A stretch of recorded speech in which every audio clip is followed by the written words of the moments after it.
Dear student, अस्सलाम वालेकुम। हम फर्स्ट और सेकंड चैप्टर केमिस्ट्री का कंप्लीट कर चुके हैं। आई होप आपने उसका वर्क कर लिया होगा।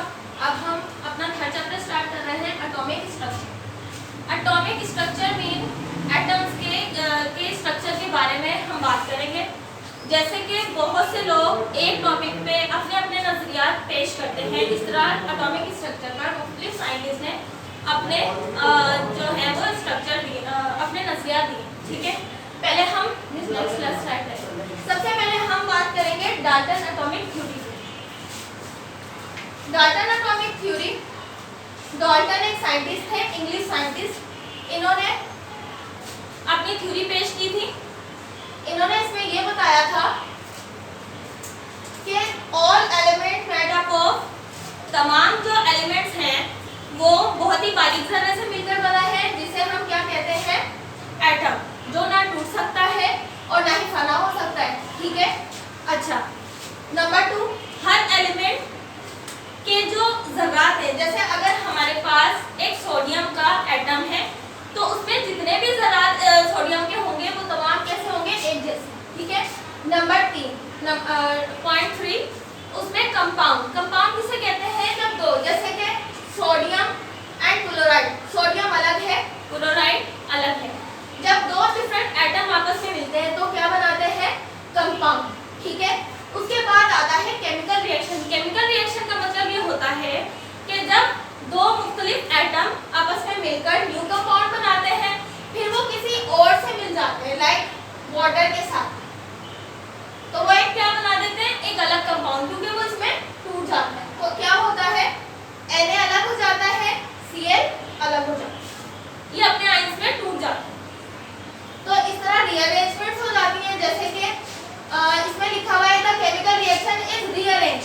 रीअरेंज मीन के दो कंपाउंड आपस में मिलते हैं और न्यू कंपाउंड बनाते हैं। ठीक है।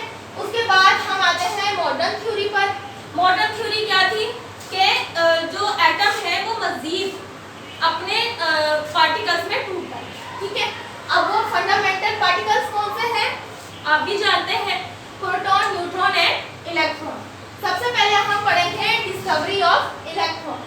इलेक्ट्रॉन एटम का एक बहुत अहम जर्रा है और वो किसने डिस्कवर किया था, जे थॉमसन ने। एक एक्सपेरिमेंट के जरिए उसने एक ट्यूब ली थी, उसके अंदर उसने गैस फिल की थी। ठीक है। और उसमें हाई वोल्टेज करंट दिया था। एक तरफ उसने कैथोड प्लेट लगाई थी और दूसरी तरफ एनोड। जब करंट पास हुआ तो इसने ये देखा कि जो रेस थी वो कैथोड से न्यूट्रॉन की तरफ आई, एनोड की तरफ आई। ठीक है।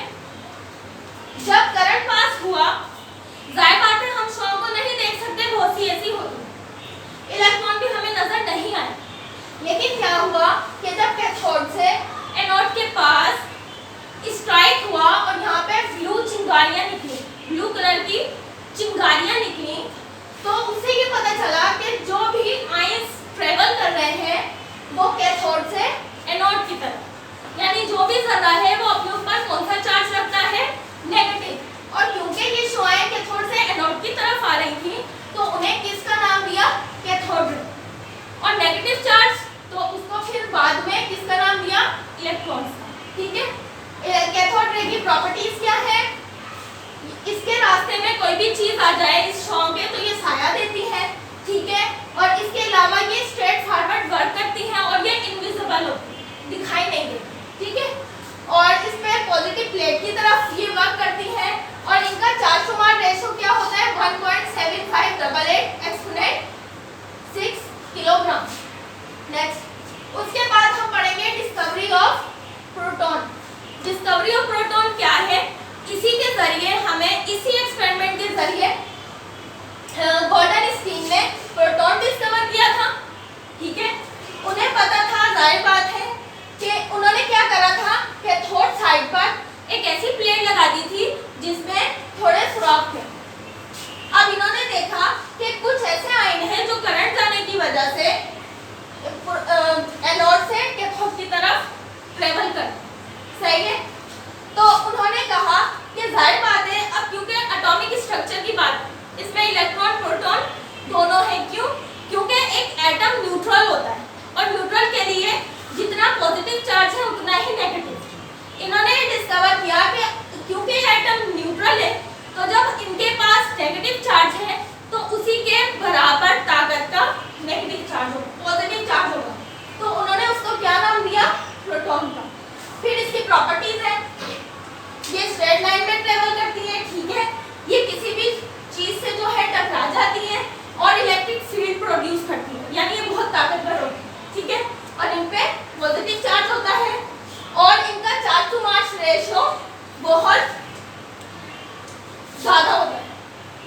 ठीक है, इलेक्ट्रॉन के मुताबिक इनका चार्ज टू मान रेशियो ज्यादा होता है। ठीक है, अब इनकी प्रॉपर्टीज पे आ जाते हैं।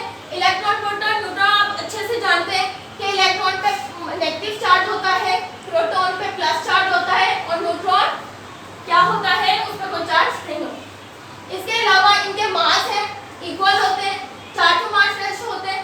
ये आप पढ़ेंगे तो आपको इजीली पता चल जाएगा। ठीक है, उसके बाद हम आ जाते हैं रेडियो एक्टिविटी पर। रेडियो एक्टिविटी एक ऐसा अमल है जिसमें जो हैवी एटम्स होते हैं वो अपने आप को रिलैक्स करने के लिए अपने अंदर से इलेक्ट्रॉन निकालते हैं या शुआएं निकालते हैं। ठीक है, देखें हर इंसान उतना ही खाना खा सकता है जितनी उसकी गुंजाइश है। अगर बहुत ज्यादा खाना खा लेता है तो वो क्या करता है, वॉक करता है या कोई ऐसी चीज खाता है जिससे खाना हजम और वो हल्का महसूस करे। इसके अलावा क्योंकि एटम होते हैं जो बहुत हैवी होते हैं, कुदरती तौर पे वो अपने अंदर से शुआएं निकालते हैं, तो ये अमल कहलाता है रेडियो एक्टिविटी। और जो एटम होता है वो कहलाता है रेडियो एक्टिव एलिमेंट। ठीक है, अब उसके लिए भी एक एक्सपेरिमेंट किया गया कि वो कौन कौन सी शुआएं निकालते हैं। उसके लिए पहले एक बॉक्स लिया गया मेटल का, उसके अंदर एक ऐसा मटेरियल डाला जो रेडियो एक्टिव है, फिर उसके गिर्द प्लेट्स लगाई गई और फिर इसको क्या ऑब्जर्व किया गया कि जो शुआएं नेगेटिव चार्ज की तरफ गई, जाहिर बात है नेगेटिव चार्ज की तरफ कौन सी शुआएं जाएंगी, जो कि प्लस है, सुना होगा opposite, attract and same ripple. तो जाहिर बात है अल्फा पार्टिकल पे प्लस चार्ज है तो वो नेगेटिव की तरफ गया, जो आयन प्लस की तरफ गया उसे बीटा का नाम दिया, और जिसमें कोई चार्ज नहीं था वो जिसमें कोई चार्ज नहीं था उसको गामा का नाम दिया। ठीक है, इसके फिर डिफरेंट जो है कंपोनेंट के वर्क है। इन्होंने फिर हमें बताया कि अल्फा प्लस है और जो बीटा है माइनस चार्ज है और जो गामा है वो न्यूट्रल है, और उसके बहुत से वर्क है। मैंने आपको जो वर्कशीट भिजवाई है आप उसमें देखिएगा, इसकी बहुत अच्छी तफसील है। उसके अलावा हम जाते हैं रदरफोर्ड एटॉमिक मॉडल। रदरफोर्ड ने न्यूक्लियस का डिस्कवर किया था। ठीक है, उसने क्या किया था, इलेक्ट्रॉन की बॉम्बार्डमेंट की थी एक गोल्डन फॉइल पे, यानी कि गोल्ड सोने की एक पतली सी प्लेट लेकर, ठीक है, उस पे उसकी बॉम्बार्डमेंट की थी। जाहिर बात है गोल्ड भी एक मेटल है। उसने ये देखा था कि बहुत सी शुआएं उस पर टकरा के पार हो गई, लेकिन बीच में कुछ छोटा सा ऐसा हिस्सा था जो वो टकरा के शुआएं वापस आ गई। इसका मतलब यह है कि एटम के बीच में कोई ऐसा छोटा सा चार्ज पार्टिकल है जो उन शुआओं को अपने अंदर से गुजरने नहीं देता, बल्कि उनको टकरा के वापस आ जाता। तो इस एक्सपेरिमेंट के नजरिए से रदरफोर्ड ने ये कहा था कि जो एटम का बहुत ज्यादा हिस्सा है वो खाली है। ठीक है, और सेकंड ये कि जो इसके बीच में हिस्सा है, जैसे हमारा दिल है वैसे ही एटम का न्यूक्लियस है, तो बीच में एक ऐसा डेंस स्पेस डेंस जो है वो पार्ट है जिसमें फुल प्लस चार्ज है और जो इसको कंट्रोल किए। ठीक है, ये हो गया इसका।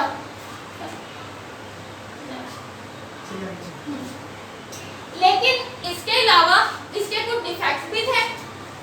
इसका रदरफोर्ड का पहला डिफेक्ट ये था कि इसने ये बताया कि एटम जो है वो मुस्तकिल शुआएं निकालता है और जब वो शुआएं खत्म हो जाती है तो न्यूक्लियस एटम के अंदर गिर जाता है। पहला नुकसान। दूसरा, इसने ये कहा था कि जब एटम इलेक्ट्रॉन रिवॉल्व कर रहा होता है तो वो शुआएं मुस्तकिल निकालता है। ठीक है, और उसके बाद जो ये शुआएं है वो कंटिन्यूअस होती है, हालांकि ये कंटिन्यूअस नहीं होती, ये स्पेक्ट्रल लाइन होती है। स्पेक्ट्रल लाइन वो होती है जो एक वक्त के बाद निकलती है और फिर रुक जाती है। कंटिन्यूअस लाइन वो होती है जो बस निकलती रहती है जब तक एटम खत्म ना हो जाए। लेकिन दुनिया में कोई एटम खत्म नहीं होता, वो अपना वजूद नहीं होता। उसकी इन बुनियाद पे नील बोहर ने अपना मॉडल पेश किया था। उसने ये बताया था नील बोहर ने कि जो एनर्जी होती है वो छोटे छोटे पैकेट की सूरत में होती है, जिसको हम क्या कहते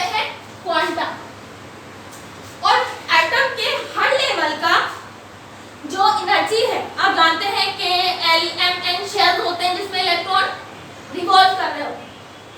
तो हर एनर्जी का लेवल का अपनी एक खास एनर्जी होती है जिसको वो मेंटेन करते हैं। उसके बाद सेकंड पॉइंट उसने ये बताया था कि जब रेडिएशन निकलती है एनर्जी की, इलेक्ट्रॉन की, तो कब होते हैं ये काम, कब होता है जब शॉय निकलती है, जब एटम में इलेक्ट्रॉन हाई एनर्जी से लो एनर्जी लेवल पर जंप करता है।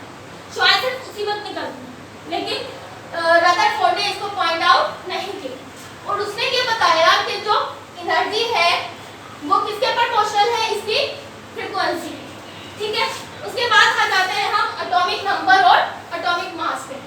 एटॉमिक नंबर आपको अच्छे से पता है, number of electron is called n और number of proton is called atomic number.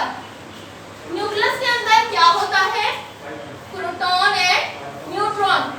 इन दोनों के पॉइंट्स को या इन दोनों की क्वांटिटी को जब प्लस कर दिया जाए तो वो क्या बन जाता है, मास नंबर।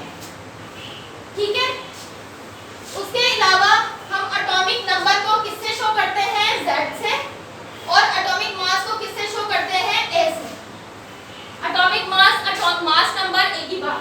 ठीक है, उसके बाद हम आ जाते हैं आइसोटॉप्स पे। आइसोटॉप्स क्या होते हैं, आप जानते हैं एक एटम के जैसे हमारे बहन भाई होते हैं, वैसे ही आइसोटॉप्स एक फैमिली का हिस्सा होते हैं। उनके प्रोटॉन इलेक्ट्रॉन सेम होते हैं लेकिन नंबर ऑफ न्यूट्रॉन डिफरेंट होते हैं। तो हम अब पढ़ेंगे आइसोटॉप्स वो कंपाउंड हैं जो होते तो एक ही फैमिली में, लेकिन उनके नंबर ऑफ प्रोटॉन डिफरेंट होते हैं। ठीक है, अब हम पढ़ेंगे आइसोटॉप्स ऑफ हाइड्रोजन। हमने हाइड्रोजन ही पढ़ा है ज्यादातर क्योंकि वो पानी में शामिल है और वो एटॉमिक और पीरियोडिक टेबल का पहला और सबसे सिंपलेस्ट एटम है। आइसोटॉप्स हाइड्रोजन के तीन होते हैं, प्रोटियम, ड्यूटेरियम एंड ट्रिटियम। इन तीनों में प्रोटॉन की तादाद सेम होती है लेकिन न्यूट्रॉन की डिफरेंट, क्योंकि प्रोटियम में कोई भी न्यूट्रॉन नहीं होता, ड्यूटेरियम में एक न्यूट्रॉन होता है और ट्रिटियम में 3। और मैंने जो आपको वर्क दिया है उसमें मैंने सब डिटेल आपको देनी है, आप उसको करें, उसको समझें और फिर वो काम मुझे सेंड करें। इंशाल्लाह हम 4th चैप्टर के साथ पीरियोडिसिटी ऑफ एलिमेंट के साथ इंशाल्लाह दोबारा कंटिन्यू करेंगे। कोई भी मसला हो